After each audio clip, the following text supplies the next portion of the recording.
कबीरा खड़ा बाजार में लिए लुकाटी हाथ, जो घर फूके आपनों चले हमारे साथ।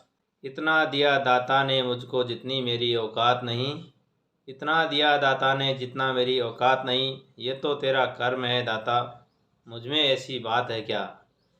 ये तो तेरा कर्म है दाता, मुझ में ऐसी बात है क्या।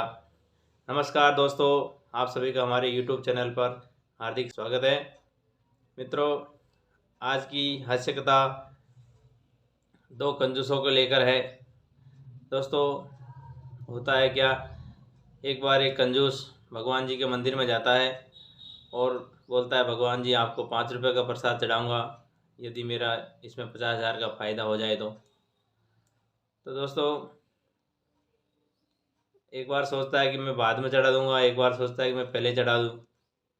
कहीं पहले चढ़ा दूंगा और फ़ायदा नहीं हुआ तो मेरे 5 रुपये और खामखा बेकार जाएंगे। तो दोस्तों, ऐसा सोचते सोचते उसने सोचा कि बाद में ही चढ़ाएंगे, पहले नहीं चढ़ाते हैं। दोस्तों, भगवान की मर्जी, उसके 50,000 का फ़ायदा हो जाता है।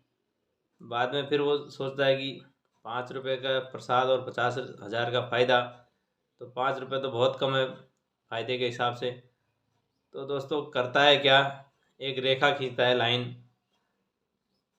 और बोलता है, भगवान जी जो इस रेखा के उधर गिरेगा वो आपका और जो इधर गिरेगा वो मेरा।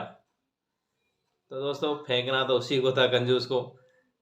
वो इसी हिसाब से फेंकेगा कि रेखा के उधर भगवान की तरफ कम गिरे और अपनी तरफ ज़्यादा गिरे, क्योंकि ये तो मानव है, पहले ही सोच सोच के सब कदम रख रहा है फूक फूक के। तो दोस्तों, उसने उसी तरह से फेंका कि रेखा के उधर तो थोड़े से गिरे और बाकी सब अपने पास रह गया। कहता है, हे भगवान आप तो बड़े संतोषी हो, आपने तो बहुत कम ही लिया है, बाकी सब मेरा। तो दोस्तों, इस प्रकार से वो थोड़ा सा भगवान जी को चढ़ा देता है, बाकी सबको अपने पास पोटली में बांध के वापस ले आता है। दोस्तों, इसके पीछे एक इससे भी बड़ा महाकंजूस खड़ा था। अब वो उसी को देख रहा था क्या घटनाक्रम चल रहा है। तो कहता है, हे भगवान आपके और मेरे बीच में ऐसी कोई रेखा नहीं होनी चाहिए, तो मैं इस रेखा को ही मिटा देता हूँ। और बाकी सभी लोग कहते हैं कि हे ऊपर वाले, हे भगवान, तो आप तो नीचे मंदिर में नहीं रहते हो, आप तो ऊपर रहते हो भगवान।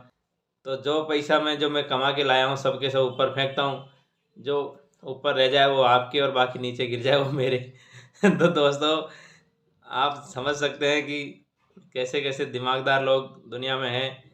तो भगवान को अगर दिमाग से नहीं दिल से मानोगे तो पार पड़ने वाली है, बाकी गुणा भाग करने वाले दुनिया में बहुत है। तो ये तो रही हास्य कथा। अब दोस्तों, एक हमको महात्मा जी मिले, कहने लगे कि मैं अपने घर नहीं जाता हूँ और मैंने बहुत समय पहले घर छोड़ दिया है। तो पूछा कि महाराज आप किसी और के भी घर जाते हो कि नहीं जाते हो। कि हाँ, वो जो प्यार से प्रेम से बुलाते हैं उनके सबके घर जाते हैं।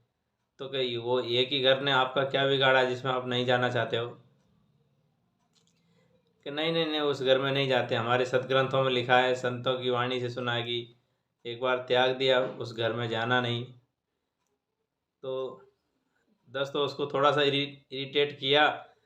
तो बोला कि मैंने इतनी लाख की इतनी माया को मैं छोड़ के आया हूँ, इतने पैसे छोड़ के आया हूँ, और आज मुझे 11 वर्ष 6 महीने और 3 दिन हो गया है, मुझे उस घर में जाना ही नहीं है जिसको छोड़ दिया है वो। तो दोस्तों, वो बोलता है कि अपने घर जाना ही नहीं है। तो कहने लगे, महात्मा जी जब आपने अपना घर अभी भी बोला है तो आपने छोड़ा ही क्या है फिर। तो दोस्तों, त्याग इस तरह से नहीं होता है, त्याग मन से होता है। जब उसको सब ध्यान, पूरा दिन याद है, एक एक दिन उसने गिना दिया, पूरी माया दौलत जो छोड़ गया था वो सब गिना दिया, तो इसको छोड़ना नहीं कहते हैं।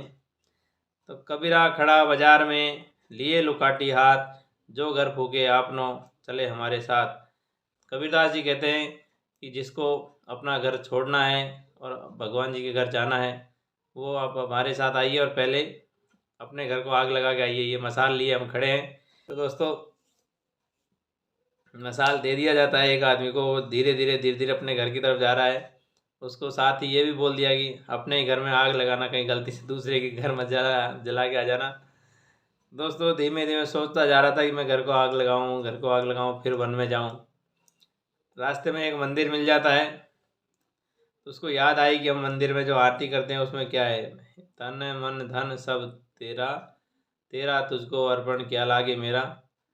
तो उसने सोचा कि जब तन भी भगवान का है, मन भी भगवान का है, धन भी भगवान का, तो मैं जलाने क्या जा रहा हूँ, मेरा घर थोड़ी जलाने जा रहा हूँ, मैं तो भगवान का जलाऊंगा।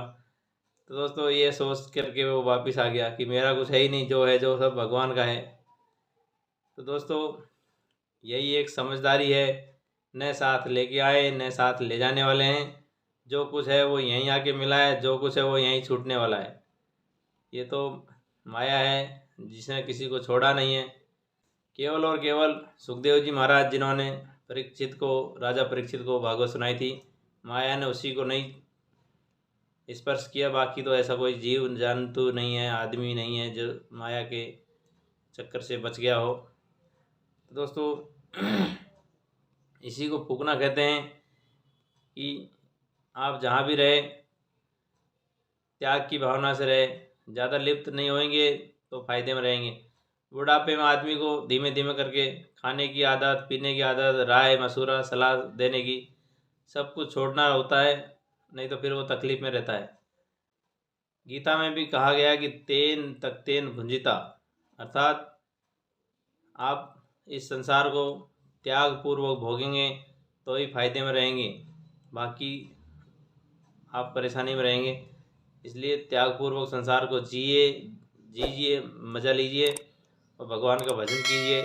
यही आज की कथा का सारांश है। थैंक यू दोस्तों, नमस्कार।